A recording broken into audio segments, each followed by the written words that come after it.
तो जल्दी जल्दी भोगा करके आपका अंतिम जन्म होगा। आप भागवतिक विधान को समझिए। पर जब तक आपके पाप कर्म दुख देने वाले हैं तब तक उस परम सुख तक पहुंच नहीं पाएंगे। इसीलिए जो बहुत सही चलता है, धर्म से चलता है, उसको कदम कदम पे दुख देखा जाता है। ये वीरों का मार्ग है,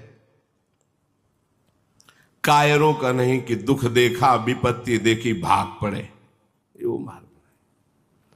बहुत सहनशील चाहिए। इसीलिए सबसे पहला परमार्थ के पथिक का लक्षण है तितिक्षवा। बड़े बड़े महापुरुषों को देखा गया है, ऐसे अधर्माचरण करने वालों को भी देखा है कि जुखाम नहीं, कुछ नहीं, खाए पिए बैठे चले गए, दिल फेल हुआ चले गए। बड़े बड़े महापुरुषों कैंसर ये वो, महीनों बिस्तर में ऐसे। क्यों? अब इनका ये आखिरी जन्म। हे महाराज युधिष्ठिर, आपने पूछा कि मुझको जैसा कष्ट प्राप्त हो रहा है, क्या किसी धर्मात्मा को ऐसा कष्ट प्राप्त हुआ? तो मैंने आपको भगवान अमित तेजस्वी श्री राम का पावन चरित्र सुनाया। उन्होंने आपसे भी ज्यादा कष्ट प्राप्त किया। श्री राम के कष्ट के सामने तो तुम्हारा कष्ट बहुत थोड़ा है। न ही ते व्रजनम किंचित वर्तते परम।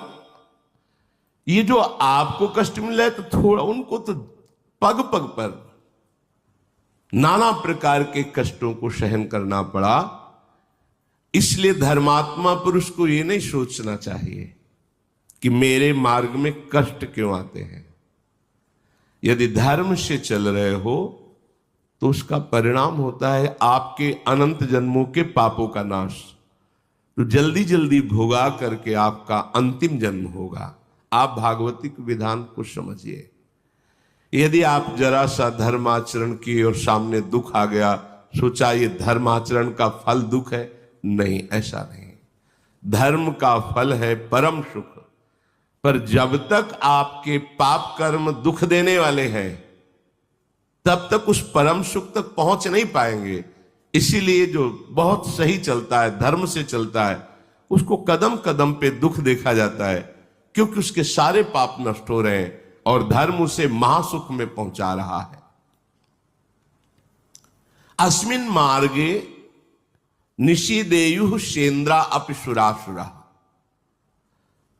बड़े बड़े धर्मात्मा देवता या असुर या मनुष्य कोई भी हो, कष्ट पूर्वक धर्म के मार्ग में चले हैं।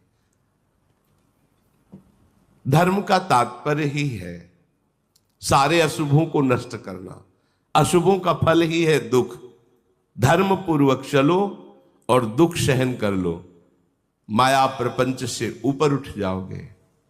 तो ऐसे धर्म में काहे को चले? तो फिर पाप करो और पूर्व पाप और पुण्य उनका भोग करते हुए जन्मते मरते रहो, नाना प्रकार की योनियों में भटकते रहो।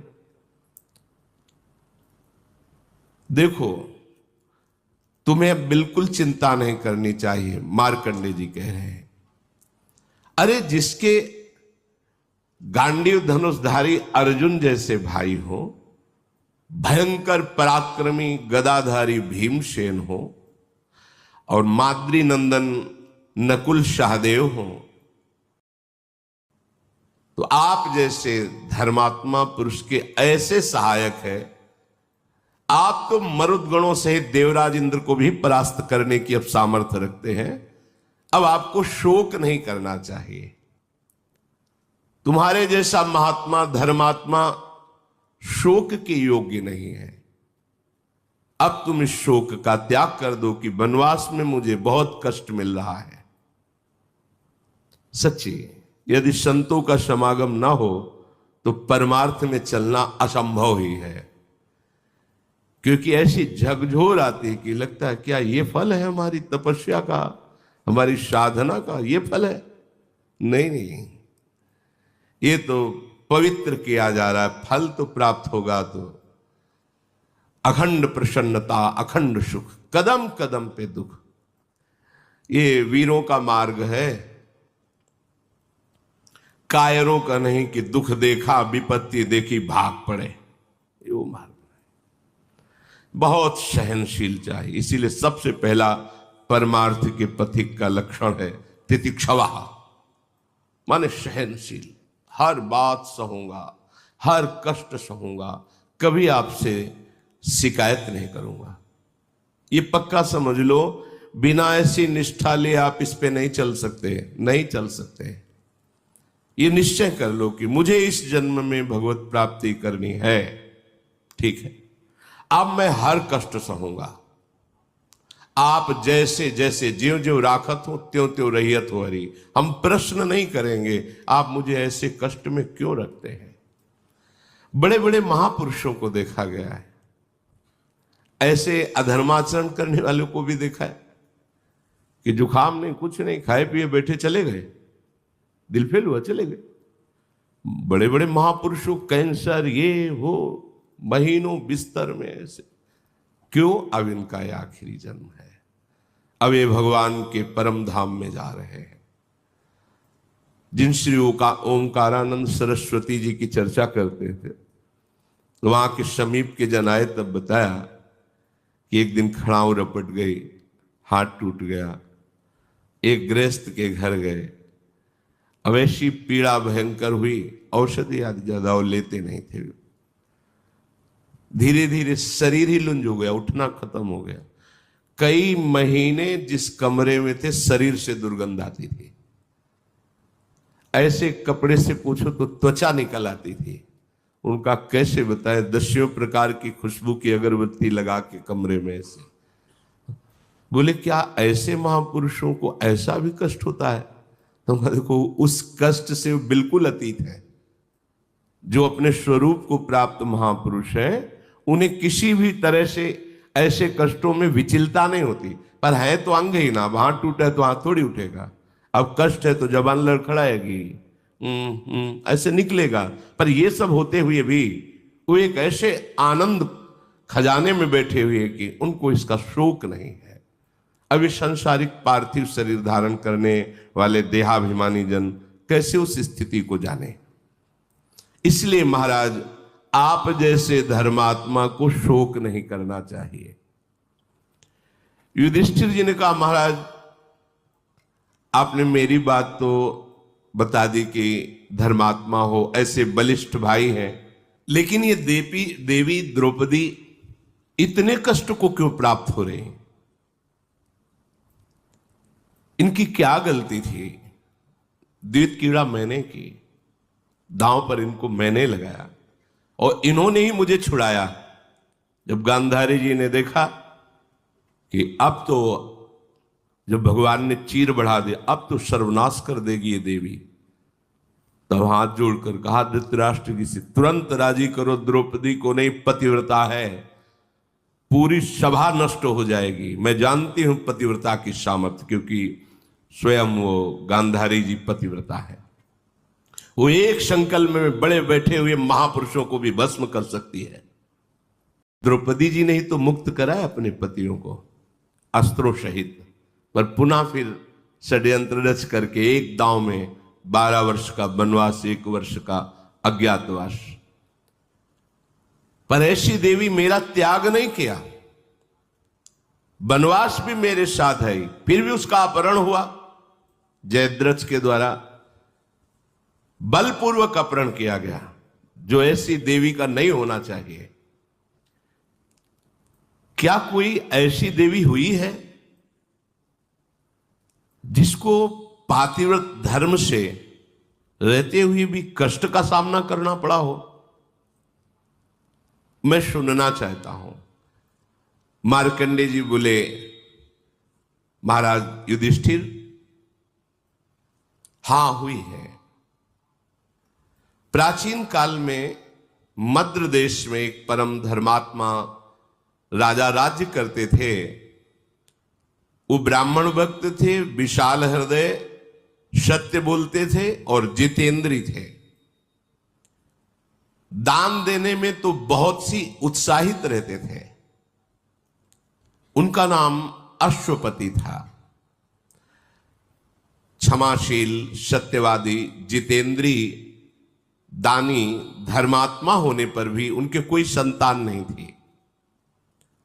जब देखा कि बहुत अवस्था बीत गई, कोई संतान नहीं, कोई राजगद्दी संभालने वाला, तो उन्होंने संतान उत्पत्ति के लिए कठोर नियमों को धारण किया।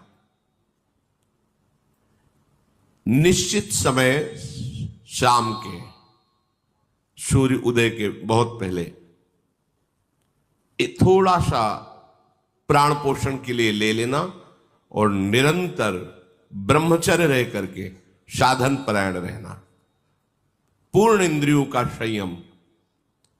अश्वपति बड़े बड़े विद्वानों के साथ उनके बताए हुए अनुष्ठान, गायत्री मंत्र के द्वारा 1,00,000 आहुति रोज देना, रोज 1,00,000 गायत्री मंत्र पूर्ण करते हुए आहुति देना और जितेंद्रीय रहकर अल्पाहार करके साधन परायण रहना। 18 वर्ष बीत गए साधन करते हुए। तो चाहते हो कि परिणाम आया कि नहीं आया? वो व्यर्थ नहीं जाएगा, पर धैर्यवान रहो। ये परमार्थ है, तुम्हारे अनंत जन्मों के पाप जमा है, कोई 1-2 जन्म के थोड़ी जमा है। उबने की जरूरत नहीं है। रोज 1,00,000 मंत्र गायत्री से आहुति देना विद्वानों के द्वारा, एक बार प्राण पोषण के लिए थोड़ा आहार ले लेना, पूर्ण जितेंद्रीय रह करके 18 वर्ष व्यतीत हो गए साधना करते हुए। साक्षात मूर्तिमान गायत्री देवी, सावित्री देवी प्रकट हुई। जहां स्वाहा आहुति दी उसी से प्रकट हुई। समस्त ब्राह्मण अश्वपति उठकर खड़े हो गए, क्योंकि वेद माता है, परम सामर्थ्यशाली है। महान तेज यज्ञ मंडप पर छा गया। सावित्री जी अमृत के समान वचन बोली, राजन, तुम्हारे ब्रह्मचर्य, इंद्रिय संयम, प्राण संयम, मनोनिग्रह, इसे देखकर मैं बहुत प्रसन्न हो गई हूं। अश्वपति ने कहा, माता, मैं केवल धर्म की पूर्ति के लिए यह अनुष्ठान किया था, क्योंकि एक राजा होते हुए गृहस्थ हूं और मेरे संतान नहीं है, इसलिए मुझे वंश प्रवर्तक, राजगद्दी संभालने वाला पुत्र चाहिए। हे देवी, यदि आप प्रसन्न हैं तो आप मुझे पुत्र प्रदान कीजिए, क्योंकि ये न्यायुक्त संतानोत्पादन परम धर्म है गृहस्थ का। सावित्री जी बोली कि मैंने पहले ही विचार कर लिया था आपके इस भाव को, और ब्रह्मा जी से प्रमाणित करवा लिया है, क्योंकि विधान उन्हीं के द्वारा रचा जाता है। जो भाग्य में भी नहीं है उसको बदला जा सकता है तपस्या के द्वारा, भजन के द्वारा। तुम्हारे यहां एक संतान होगी कन्या रूप में। इस विषय में तुम्हें कोई प्रतिवाद नहीं करना। प्रतिवाद उत्तर, मैंने तो पुत्र मांगा था, ऐसा नहीं, एक कन्या होगी। बहुत प्रसन्न हुए, संतान तो हुई, आनंदित हो गए। देखो, कन्या या बालक दोनों समान हैं। अगर प्रधानता देखी जाए तो कन्या की ज्यादा है। वो दोनों कुलों का उद्धार करती है, माता पिता का और सास ससुर का, दोनों का। उसका पुत्र से भी अधिक श्रेष्ठ पद है कन्या का। आज बुद्धि भ्रष्ट हो गई है, कन्या को हे भाव से देखते हैं। गर्भ में कन्या है तो ऐसी क्रूरता माता पिता धारण कर लेते हैं, मरवा दो। कैसा बुद्धि कैसी नीच हो गई। पुत्र से भी श्रेष्ठ कन्या का पद है। अपने तो घरों में देखा है, छोटी कन्या को अपनी ही कन्या के चरण पूछते हैं। बड़े जन चरण छूते हैं, छोटे बालक के थोड़ी छूते हैं, कन्या के छूते हैं। उसे देवी भावना से देखा जाता है। सावित्री जी ने कहा, इस पर तुम्हें कोई प्रतिवाद नहीं, आपकी बड़ी कृपा है। मार्कंडेय जी कहते हैं, राजा बहुत प्रसन्न हुए और सावित्री देवी ऐसा बोलकर अंतर्धान हो गई। अश्वपति अपनी मनोकामना पूर्ण मान करके अपने नगर को आए, राज्य में रहने लगे। नियम पूर्वक उत्तम व्रत का पालन करने वाले राजा ने ब्राह्मणों से सहमति लेकर गर्भ स्थापित किया अपनी रानी के। ये बड़े भागवतिक विषय है। ब्याह हो जाना कोई व्यभिचार में प्रवृत्त हो जाना नहीं है। संयम पूर्वक भगवत आराधन करते हुए संतानोत्पत्ति रूपी क्रिया भगवान की पूजा होती है। दिशाओं को नमस्कार, भगवान को नमस्कार, देवताओं को नमस्कार करके ऐसे। अब वो गर्भ कि 18 वर्ष से तो ब्रह्मचर्य है, महान तेजो में शुक्ल पक्षी चंद्रमा की भांति दिन प्रतिदिन बढ़ने लगा। समय आया, महारानी ने एक कन्या को जन्म दिया। तेजो राशि, मानो स्वयं सावित्री देवी ही कन्या के रूप में प्रकट हुई हो। जो जात कर्म संस्कार कराने वाले विद्वत ब्राह्मण है, उन्होंने कहा ऐसी कन्या हमने नहीं देखी। ये देखो तब का फल। साक्षात सावित्री देवी की आभा प्रकट हो रही है, इसलिए इस कन्या का नाम सावित्री ही रखा जाएगा। मूर्तिमान सौंदर्यता की देवी लक्ष्मी के समान दिन प्रतिदिन बढ़ने लगी। बड़ा आनंद। कुछ समय में वो नौ किशोर अवस्था को प्राप्त हुई। ऐसा लगता था मानो सोने की कोई प्रतिमा हो। जो देखता उसकी आंख सामर्थ्य नहीं रखती, नीचे झुक जाती।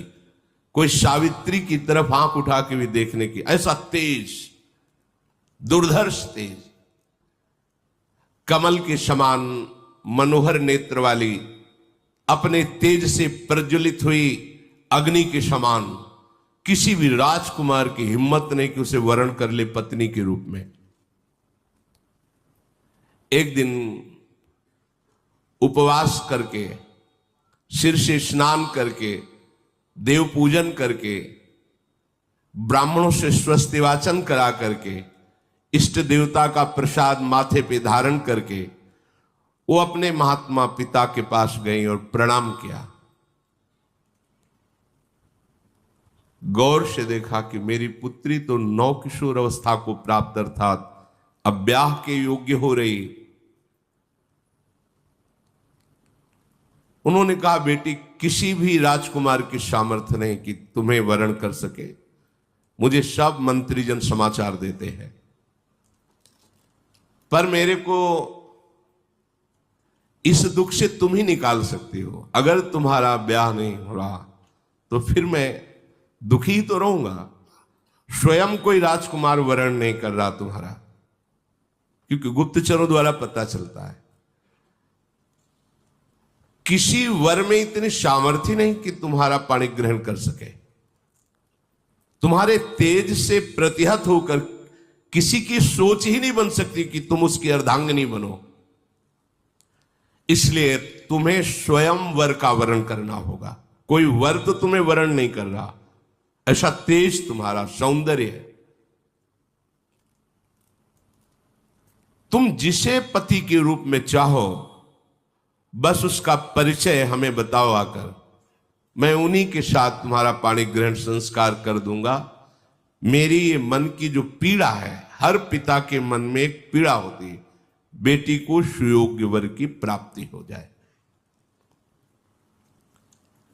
कल्याणी, मैंने ब्राह्मणों के विद्वानों के मुख से सुना है, विवाह के योग्य हो जाने पर कन्या का दान न करने वाला पिता निंदनीय नारकी गति को प्राप्त होता है। कन्या विवाह के योग्य है, उसे सुयोग्य वर के साथ वर्ण नहीं किया गया तो ये पिता को अपराध लगता है, ये निंदनीय। ये देखा है, बड़ी शोक और चिंता में हो जाते। जब जनक जी हो गए तो औरों की बात क्या, परम ज्ञानी ब्रह्मबोध संपन्न, जब कोई राजकुमार अजगौ को नहीं उठा पाया तो वो बोले कि हाय, यदि मैं ऐसा जानता कि पृथ्वी वीरों से शून्य हो गई तो मैं ऐसी शर्त ही नहीं रखता, ऐसी प्रतिज्ञा नहीं रखता, आज मेरी पुत्री कुंवारी रह जाएगी मेरी प्रतिज्ञा के कारण। तब लखनलाल ने कहा, कैसी बात बोल दी, जहां प्रभु विराजमान है ऐसे शब्द आपको नहीं बोलना चाहिए। ए अजगौ की बात क्या, भगवान अगर आदेश कर दें तो पूरे ब्रह्मांड को कच्चे घड़े की तरह अभी तोड़ दो। जनक जी भी शोकित हो गए थे। सावित्री जी के पिताजी कहते हैं कि हमने बड़े बड़े शास्त्र विद्वान महापुरुषों से सुना कि विवाह के योग्य हो जाने पर कन्या का जो सुयोग्य वर के साथ पाणी ग्रहण संस्कार नहीं कराता समय पर, वो पिता निंदनीय है, वो अपराधी है, उसको दंड मिलता है, इस बात का कर्तव्य है। पिता के पधार जाने पर अपनी माता की रक्षा नहीं करता, पूर्ण सेवा नहीं करता, वो पुत्र अपराधी है, धिक्कार योग्य है, उसे दंड मिलता है। जो सुयोग्य पत्नी प्राप्त होने पर भी पति अन्य की तरफ काम भावना करके अपनी पत्नी का तिरस्कार, वो दंडनीय अपराध है हमारे भागवती कानून में, उसको दुर्गति प्राप्त होगी। इसलिए मेरी बात समझकर बेटा तुम अपने योग्य पति की खोज करो, ऐसी चेष्टा करो जिससे मैं नारकी गतियों को प्राप्त ना हो, क्योंकि तुम यौवन अवस्था को प्राप्त हो रही हो और कोई भी वर साहस नहीं कर रहा तुम्हें अपनी पत्नी बनाने का। मार्कंडे जी कहते हैं, महाराज युधिष्ठिर, पुत्री से ऐसा कहकर कुछ सेना प्रधान अंगरक्षक और बूढ़े मंत्री और विद्वान ब्राह्मण साथ दे दिए, सब सेवा सामग्री और यात्रा। आप खोज करो अपने योग्य वर की। पिता के चरणों में प्रणाम करके उनकी आज्ञा पालन करने के लिए तत्काल सावित्री जी ने प्रस्थान किया। स्वर्णमय रथ आसपास अंगरक्षकों से घिरी हुई, विद्वान ब्राह्मण मंत्री सब साथ चल रहे। बड़े बड़े मुनियों के आश्रमों में जाकर उनकी चरण वंदना, उनकी सेवा करना और भ्रमण करना, तीर्थों में जाकर के दान करना, पर दृष्टि रहती कि कोई मेरे योग्य वर दिखाई दे दे। एक दिन की बात है, महाराज अश्वपति सावित्री जी के पिता सिंहासन पर विराजमान थे। उसी समय देखा सर्व त्रिभुवन पूजनीय भगवान देवर्षि नारद जी पधारे। खड़े हो गए, साष्टांग प्रणाम किया, चरण धोए, अर्घपाद्य आदि देकर वंदना करके विराजमान किया। इधर सावित्री जी खोज कर रही थी। उन्होंने देखा जंगल में एक साधारण वस्त्र, एक ही केवल, नीचे कोई वस्त्र नहीं, कोई आभूषण नहीं, कांधे पे कुल्हाड़ और लकड़ी का छोटा सा गट्ठर देखा और कहा, ये मेरे पति बनने योग्य है। मंत्रियों ने कहा, तुम्हारा इस समय विवेक काम कर रहा है, आप देख रहे कौन है? बोले, मेरे मन ने स्वीकार कर लिया कि ये मेरे योग्य पति हैं, अब आप जानकारी आप कीजिए। तत्काल जानकारी शुरू हुई। पता चला ये पास में एक फूस की झोपड़ी है जिनमें इनके माता पिता रहते हैं, वो भी आंखों से अंधे हैं। यही उनका भरण पोषण करते हैं। समिधा आदि लाकर, यज्ञ आदि, फल आदि जंगल के, लकड़ी आदि बेचकर कुछ व्यवस्था ऐसी। मूल में कौन है? पता चला कि दुमतसेन नाम के राजा थे। शत्रु पक्ष ने विजय प्राप्त कर ली तो अपने बालक को लेकर जंगल में समय व्यतीत कर रहे हैं, और यहां आने पर वो सब सोच सोच करके इनकी जीवती आंखों की दोनों की चली गई है, और यही अपने माता पिता का भरण पोषण, बस यही मेरे पति है। फिर विद्वानों ने, मंत्रियों ने कहा, आप समझ रही हो, खाने को नहीं है, आप राजकुमारी हो, इतना वैभव। मैंने वर्ण किया। जब वो सभा में प्रवेश कर रही थी अपने पिता के, तो देवर्षि नारद जी विराजमान थे। पिताजी के साथ देवर्षि नारद जी को बैठा देकर सावित्री देवी ने नारद जी के दोनों चरणों को स्पर्श करते हुए मस्तक पधराया। नारद जी ने कहा, कहां से आ रहे हो आप? उनका वर की खोज में। अभी अभी मैं आई हूं अपने वर का वरण करके। सावित्री जी ने कहा, आप जानना चाहेंगे? पिताजी सुनो। वो शाल्व देश में दुमत्स्य नाम के प्रसिद्ध एक धर्मात्मा राजा थे। शत्रु पक्ष ने विजय प्राप्त करके उस राज्य पर अधिकार कर लिया, तो वो अपने एक पुत्र को लेकर के जंगल में भाग गए और बहुत सी विपत्तियों का सामना और चिंतन करने का उनके दोनों नेत्र चले गए, राजा और रानी के। और उनके जो पुत्र हैं उनका नाम सत्यवान है। वो अपने माता पिता का भरण पोषण कर रहे हैं और मेरे योग्य पति वही है। मैंने मन से उनका वरण कर लिया है। सावित्री जी ने संभाषण नहीं किया था। नारद जी एकदम बोल उठे, नहीं नहीं नहीं, ऐसा नहीं, बड़े खेद की बात, शोक की बात है, तुमने ऐसे को वर्ण कर लिया। तो सत्यवान जी की बात सुनकर जब नारद जी ऐसा बोले, उनके पिता ने कहा, क्यों? गुणहीन, धर्महीन, आचरणहीन क्या? उनका नहीं नहीं, राजकुमार का सत्यवान नाम इसीलिए त्रिकाल में भी कभी झूठ नहीं बोलते, ना उनके माता पिता सत्य और धर्म का आचरण कभी छोड़ते हैं, इसलिए उनका नाम सत्यवान रखा गया है। राजा ने कहा, देवर्षि, फिर आप एकदम चौंक क्यों पड़े?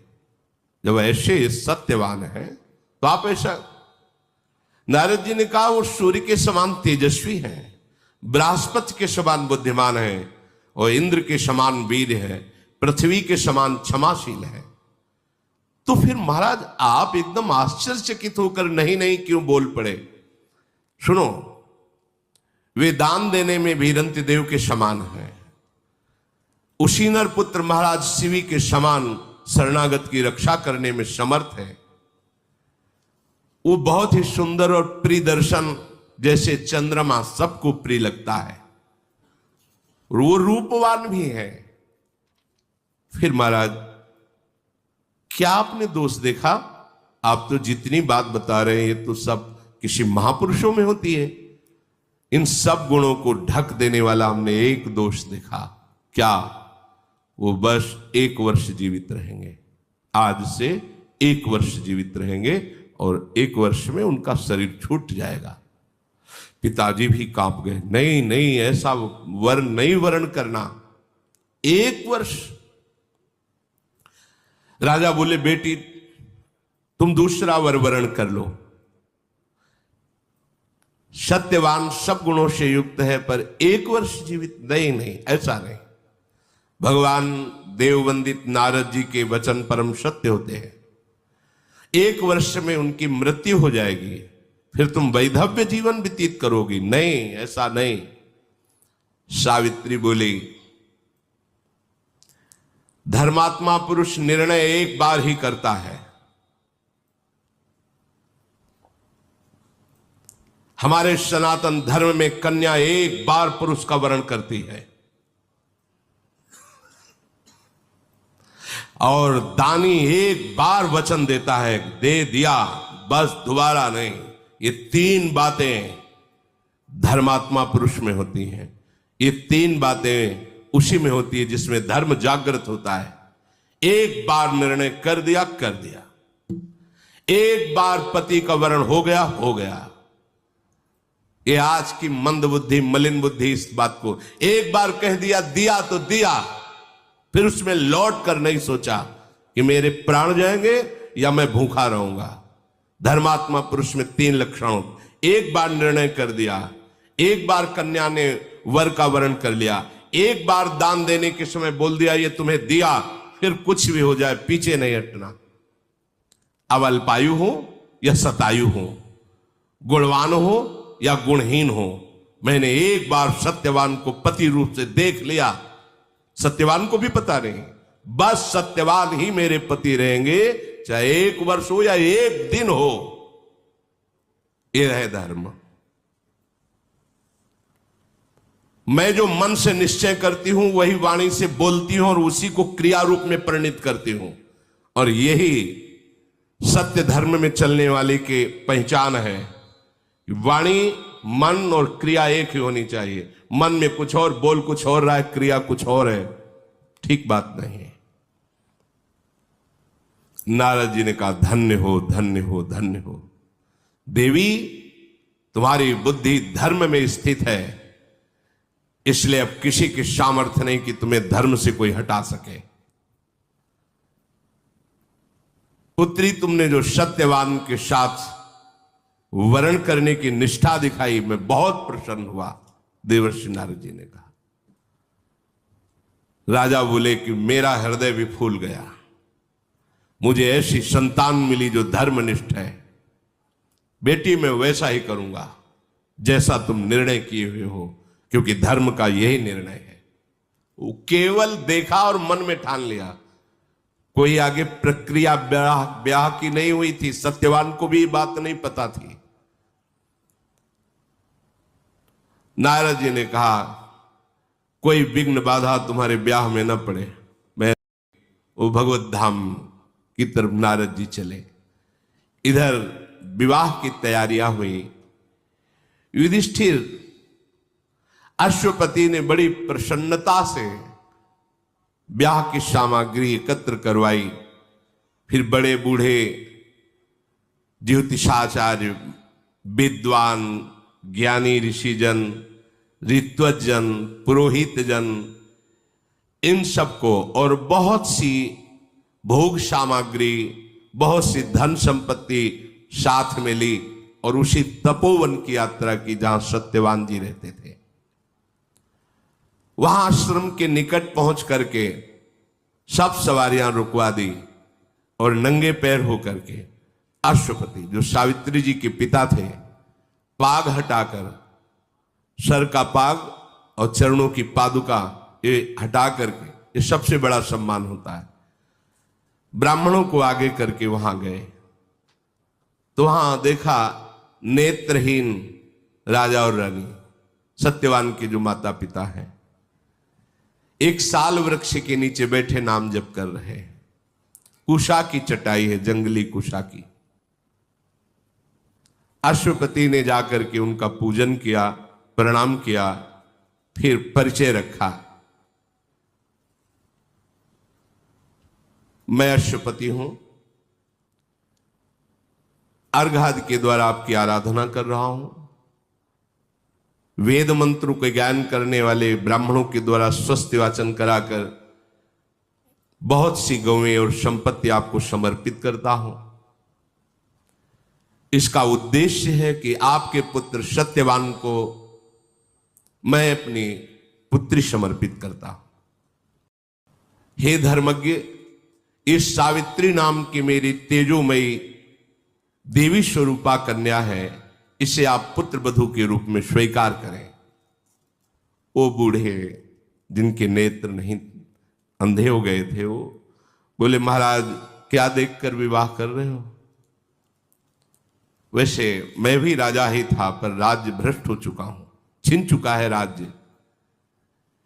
यहां तो भरपेट भोजन की भी व्यवस्था नहीं है, और आपकी कन्या राजकुमारी, आप खुद कह रहे हैं देवी है, तो उसके पालन पोषण के लिए मेरे पास कोई सामग्री नहीं।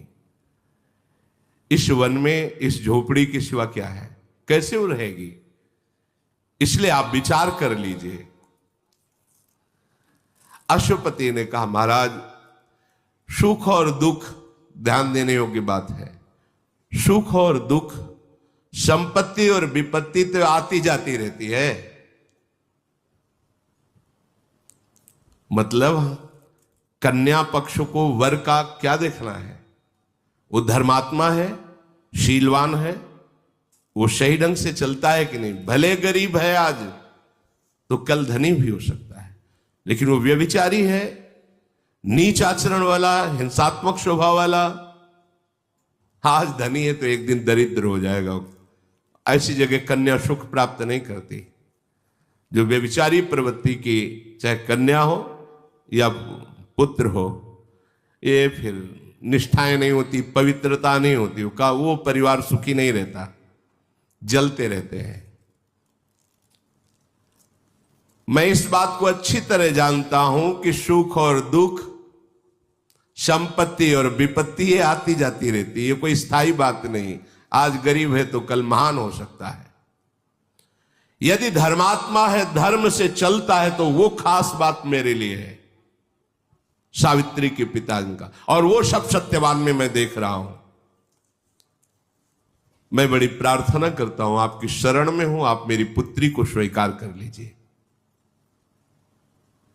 मैंने सुना है धर्मात्मा पुरुष शरण में आए हुए को वापस नहीं करते, इसलिए आप बड़ी दैन्यता से बात कर रहे हैं। आप ऐसा ना कहें कि आप राज्य से च्युत हैं।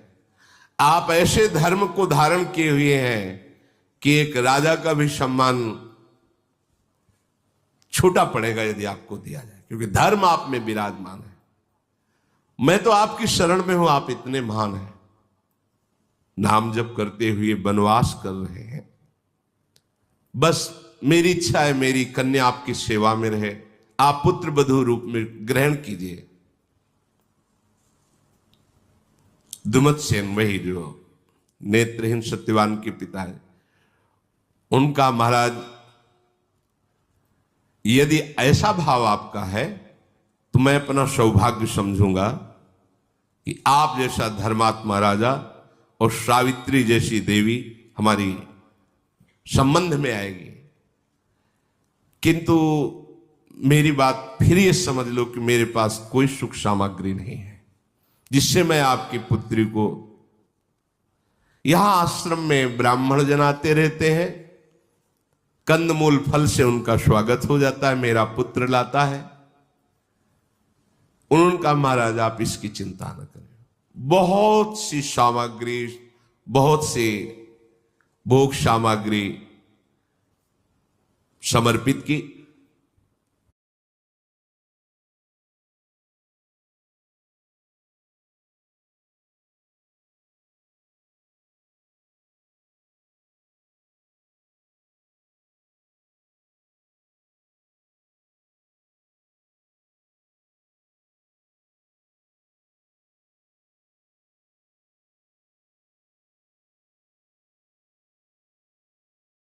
और विद्वान ब्राह्मण साथी थे, मंत्रों के द्वारा विधि पूर्वक सत्यवान और सावित्री जी का पाणी ग्रहण हुआ।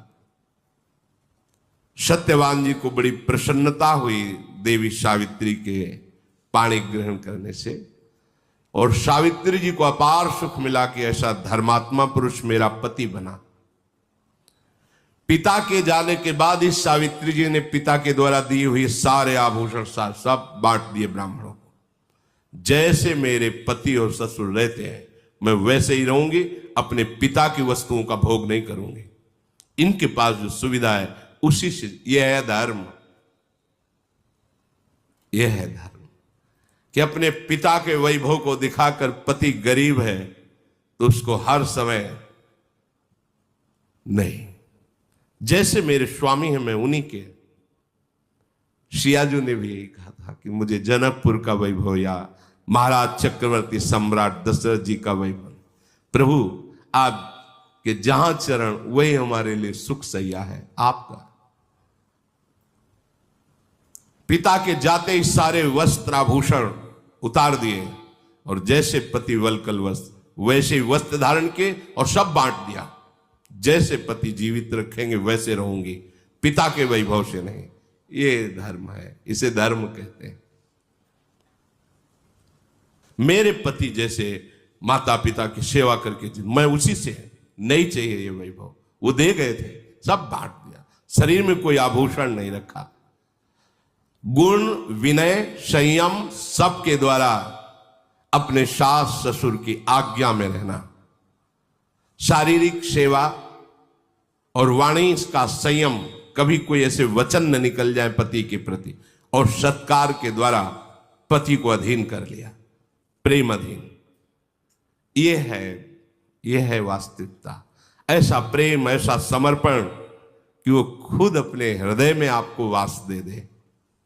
मधुर संभाषण, प्रवीणता पूर्वक कार्य की कुशलता और शांति और एकांत वृत्ति के द्वारा पति की आराधना। एकांत वृत्ति, भगवत भाव, मेरे साक्षात भगवान है मेरे पति देव, ऐसी आराधना। बाहर से सब करते हुए अंतर से गली जा रही थी। आज का भी दिन व्यतीत हुआ, आज का भी दिन व्यतीत हुआ। 1 वर्ष, जिस दिन नारद जी ने बात की थी उस दिन से क्षण क्षण अंदर आग लग रही थी, पर बाहर से मुस्कुराती, बाहर से सब किसी को जानने नहीं देती। तदनंतर समय व्यतीत हुआ, वो समय आ गया। सावित्री जी एक एक मिनट की गणना, एक एक पल की गणना कर रही थी। नारद जी के बताए हुए समय से निश्चय हो गया कि आज के चौथे दिन मृत्यु हो जाएगी मेरे पति की। एक जगह खड़ी हो गई, न जल न भोजन, बस मंत्र जाप, रात दिन, किसी को कुछ नहीं बताया। सावित्री का कठोर नियम सुनकर उनके ससुर ने पूछा, ये कौन सा व्रत आप आरंभ कर रही हैं? सुना है तुम 3 दिनों तक कोई भी आहार नहीं ले रही, जल नहीं, भोजन नहीं, क्या तुम्हारे मन में चल रहा है? तो उनका पिताजी, आपको चिंता करने की बात नहीं है, ऐसे ही मन में आया है कि मैं ऐसे रहूं। जब कार्य पूरा हो जाएगा तो मैं आपको बता दूंगी। अभी आपसे क्षमा चाहती हूं कि आप हमसे ना पूछे कि मैं क्या कर रही हूं और क्यों कर रही हूं।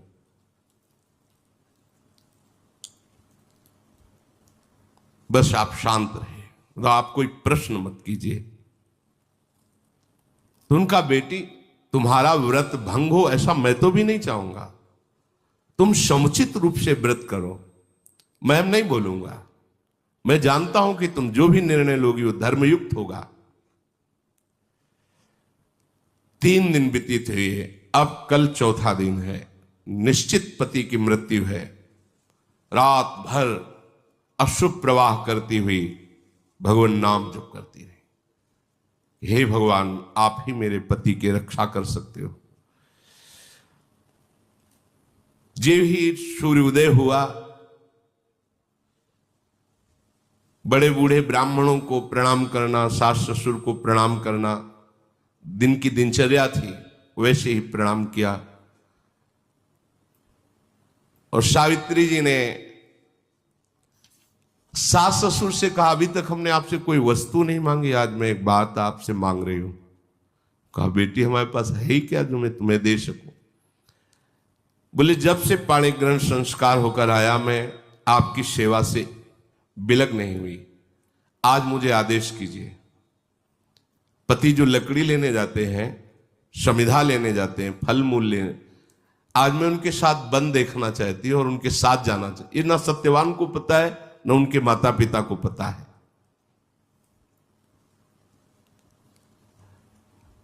तो उनका, बेटी ये कोई बात है, ये तो तुम्हारा अधिकार है। का नहीं, जब तक आप आज्ञा नहीं करेंगे तब तक मेरा यह अधिकार नहीं है, आपका अधिकार है। पुत्र आपका है, आप आदेश कीजिए तो मैं जा सकता। कितना सूक्ष्म धर्म, कितना सूक्ष्म। यहां तो आज ब्याह होते ही बंटवारा कर लेते हैं, माता पिता को छोड़ देते हैं। कैसा धर्म है? तो फिर सामर्थ्य भी देखो इस धर्म की।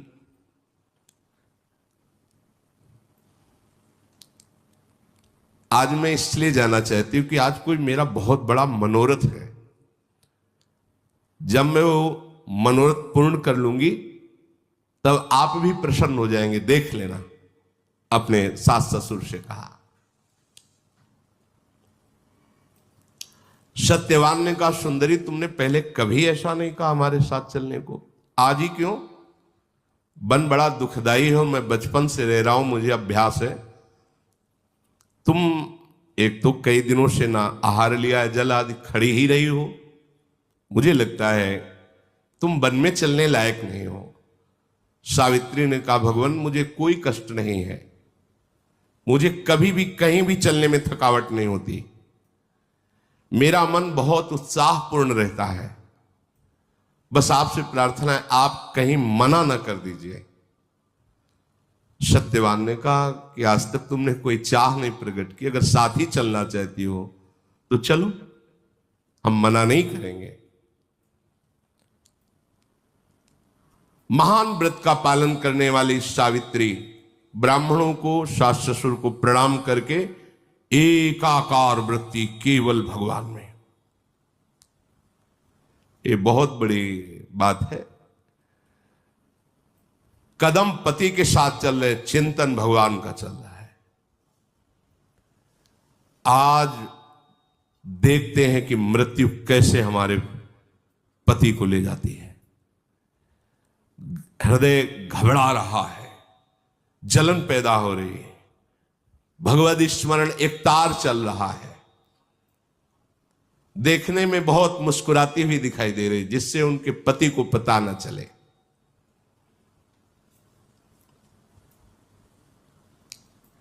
सत्यवान जी दिखाते, देखो विशाल नेत्रों वाली सावित्री, ये कैसा सुंदर वन है, देखो यहां मयूर कैसे नृत्य कर रहे, देखो ये कितनी पवित्र जल बहाने वाली नदी है। धीरे धीरे सावित्री जी चल रही, पर दाह बढ़ रहा है, क्योंकि उनको पता है कुछ ही क्षण रह गए मृत्यु के, और पति को पता नहीं है।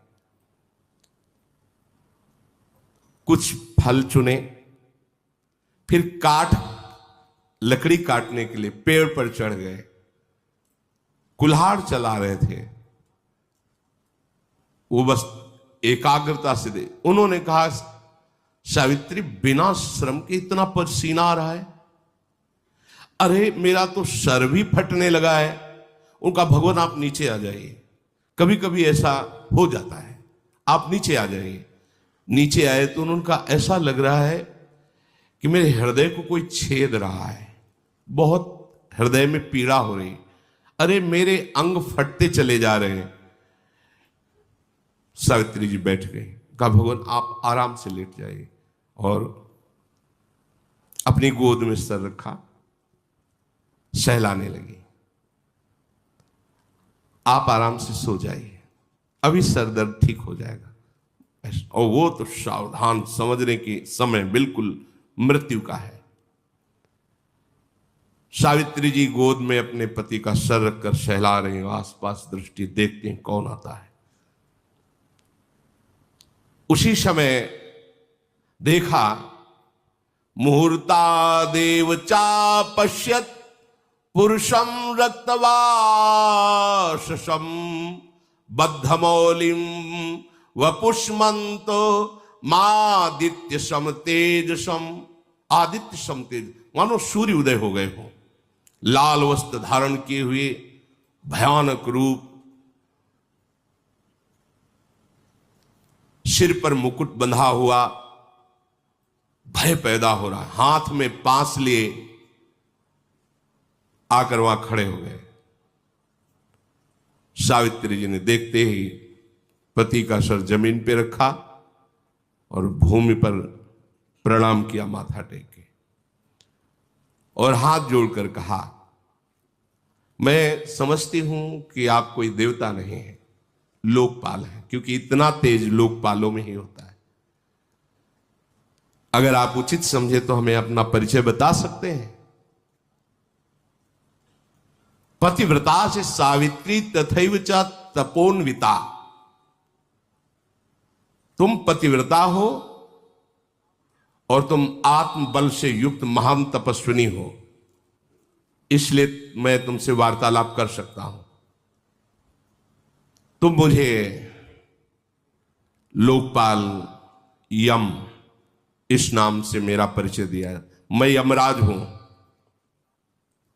तुम्हारे पति की आयु समाप्त हो चुकी है, इस पास में बांध करके अभी अभी मैं उनको यहां से ले जाऊंगा।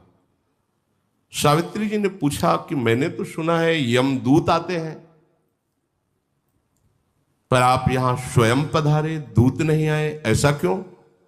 श्रूयते भगवान दूतास्तवागच्छन्ति मानवान, मनुष्य को लेने के लिए तो यमदूत आते हैं। नेतु किल भगवान कस्मात, आप स्वयं आए, स्वयं प्रभु। भगवान यमराज ने कहा कि जानती हो ये तुम्हारा पातिव्रत धर्म और भगवत चिंतन का प्रभाव है कि मेरे दूत तुम्हारे सामने प्रकट ही नहीं हो सकते, क्योंकि महाभागवत ये भी है, महाभागवत 12 महाभागवतों में ये यमराज जी आते हैं जिनको धर्मराज भी कहा गया है। मेरे दूतों की योग्यता ही नहीं कि आ जाए, इसलिए मुझे स्वयं आना पड़ा है। तत्काल सावित्री जी ने देखा कि उस जीवात्मा को यम पाश में बांधकर, क्योंकि वो दिव्य दृष्टि संपन्न हो चुकी है, बहुत विवश कष्ट पूर्वक शरीर से वो जीवात्मा निकल रही, सांस रुक गई, चेहरे का रंग बदल गया, पति को यमपाश में बंधा देख रहे। दक्षिण दिशा की ओर चल पड़े यमराज जी। सावित्री जी पीछे पीछे चल पड़े। परम सौभाग्यवती, व्रत नियम भगवद स्मरण, अबाध गति, कहीं भी जा सकती है। धर्म का बहुत बड़ा बल होता है। ऐसा लगा कोई पीछे आ रहा है, देखा तो उन्होंने कहा कि सावित्री अब तुम लौट जाओ और अपने पति के दाह संस्कार आदि कार्य को पूरा करो। जो एक पत्नी का परम कर्तव्य है वो तुमने पूरा कर लिया, अब आगे तुम्हें नहीं आना चाहिए। सावित्री जी ने कहा पत्नी का तो पूरा कर्तव्य तभी होता है जब वो पति के साथ ही रहे। जहां मेरे पति जाएंगे वहीं मैं जाऊंगी, यही सनातन धर्म है। तपस्या और गुरु भक्ति, पति प्रेम, भगवत भजन, व्रत पालन, इनकी सामर्थ्य से मेरी ऐसी गति है कि कोई भी लोकपाल मुझे नहीं रोक सकता। ये देखो, तपस्या अर्थात कष्ट सहना, गुरु भक्ति, पति प्रेम, भगवत भजन और व्रत पालन, इनसे मेरी ऐसी सामर्थ्य प्रकट हो गई, कोई लोकपाल नहीं रोक सकता। जिस लोक में जाना चाहे हम जा सकती हैं। महात्मा जन तो ऐसा कहते हैं कि 7 पग अगर साथ चल ले तो मैत्री संबंध स्थापित हो जाता है। तो मैं तो कई पग आपके साथ चल लिया, तो आप क्या मेरे मित्र नहीं है? यमराज जी से पूछ रहे। महाराज, जिन्होंने अपने मन और इंद्रियों को वश में नहीं किया है, जिन्होंने धर्म पालन नहीं किया है, जिन्होंने गुरु सेवा नहीं की है, जिन्होंने कष्ट रूपी तपस्या नहीं की है, वो आपके साथ चलने में सामर्थ्य नहीं रखता। महात्मा लोग विवेक विचार से ही धर्म का वर्णन करते हैं और धर्म प्राप्ति ही जीवन का परम लाभ है। इसलिए सबसे श्रेष्ठ वही है जो धर्म से चलता है। यमराज जी ने कहा तुम्हारी बात सुनकर मुझे बहुत आनंद हुआ, तुम्हारा पति प्रेम और तुम्हारा निष्ठा भाव, अब तुम लौट जाओ, मैं बहुत प्रसन्न हूं। सत्यवान के जीवन के सिवा और तुम जो चाहो एक वरदान मांग सकते हो। सावित्री जी ने कहा भगवान, मेरे ससुर और सास वो राज्य भ्रष्ट है, राज्य छिन गया है, उनकी आंखें नहीं है, तो आप कृपा करो मेरे सास ससुर की आंखें ज्योतिमय और वो बलवान हो जाए और तेजस्वी हो जाए, स्वस्थ, जैसे वो राजकाज के समय थे, वैसी उनकी शरीर की कांति हो जाए। तथास्तु, ऐसा ही हो। फिर लौट के दिखा रहे, उनका लौट जाओ ना। कहा भगवान आप कैसा कैसे कह सकते हैं? मेरे स्वामी को आप लिए जा रहे हो, मेरे से कह रहे हैं आप लौट जाइए। जहां मेरे पतिदेव रहेंगे वहीं मैं निश्चित वहीं रहूंगी। मेरे प्राणों को ले जा रहे हैं और शरीर को कह रहे हैं आप वापस लौट जाओ। असंभव। हे देवेश्वर, आप मेरी बात सुनिए। शताम सकृत संगत मीप्सितम परम ततः परम मित्रमिति प्रचक्षते न चा फलम सत्पुरुषेण संगतम ततः सताम सन्निवसेत समागमे। संत पुरुषों का तो एक बार दर्शन और समागम हो जाए तो उसका परम मंगल हो जाता है। कहीं संत पुरुषों से मित्रता हो जाए तो फिर उसके मंगल में कहीं संशय रहता है, कल्याण में। मैंने सुना है साधु पुरुषों का संग कभी निष्फल नहीं होता, इसलिए मुझे साधु संग मिला है आपका। महाभागवत हो आप, निष्फल कैसे हो सकता है? मुस्कुरा दे यमराज जी, बोले बहुत गूढ़ बात तुमने कही, मेरा मन प्रसन्न हुआ।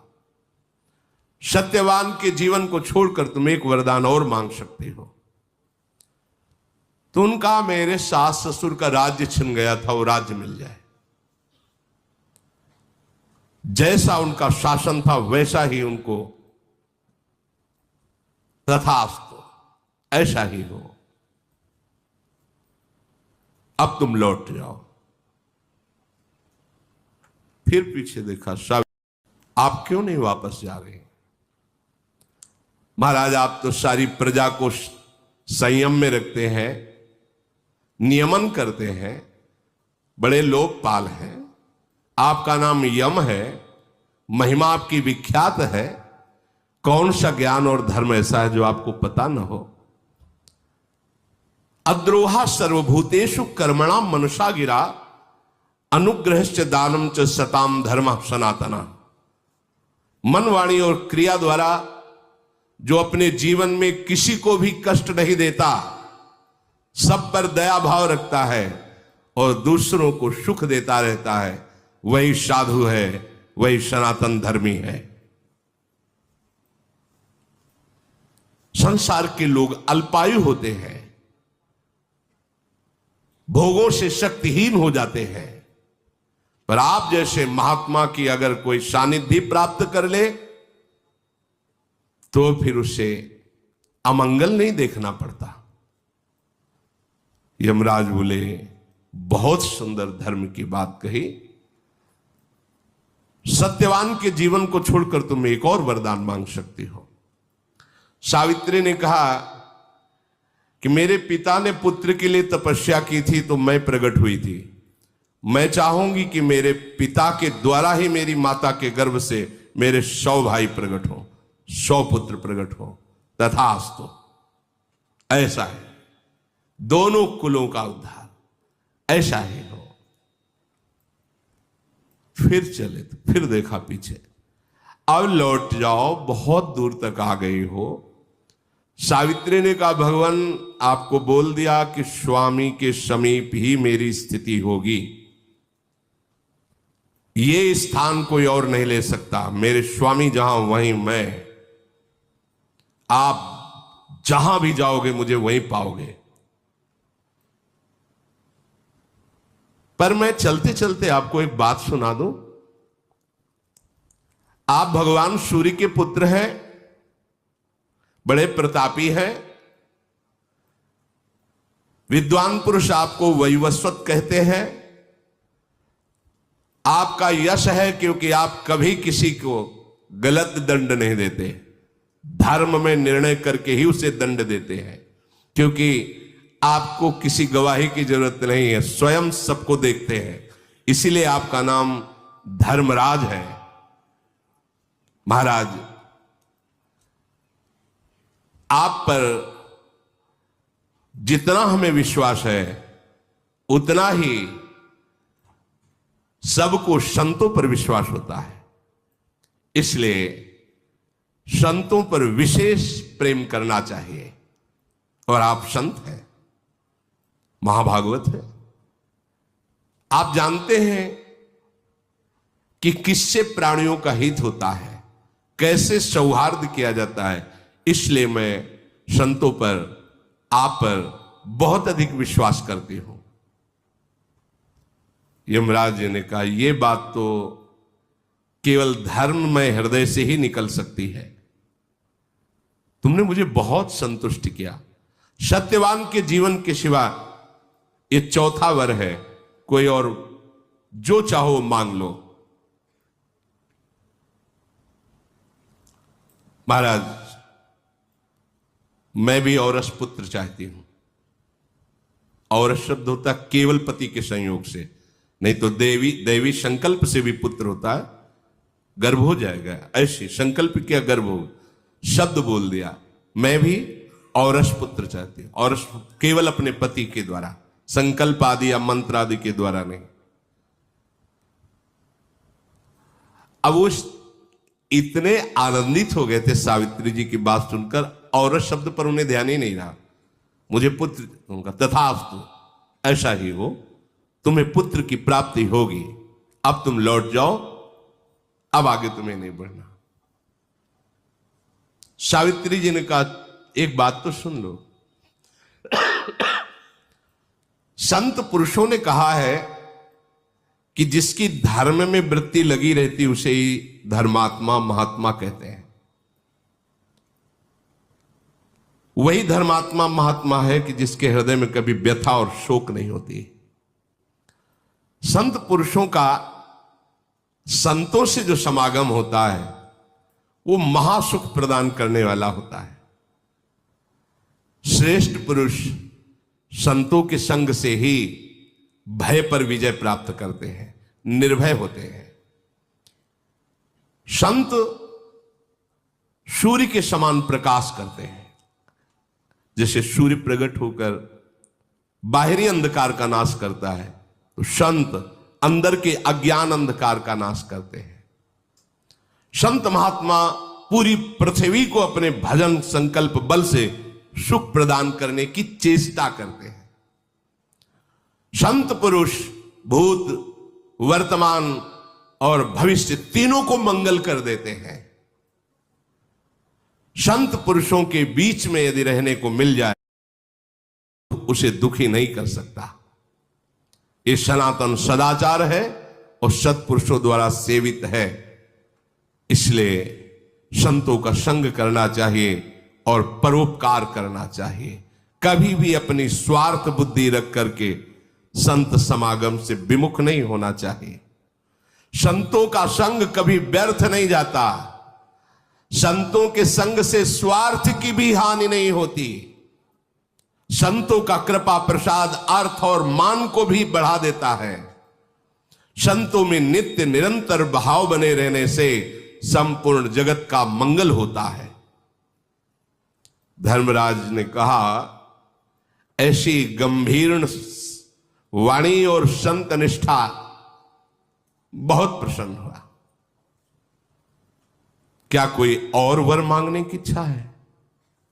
सत्यवान के सिवा अगर चाहो तो और वर मांग सकती हो। सावित्री जी ने कहा, नहीं नहीं नहीं, मैं कोई वर मांगने के लिए नहीं कह रहे।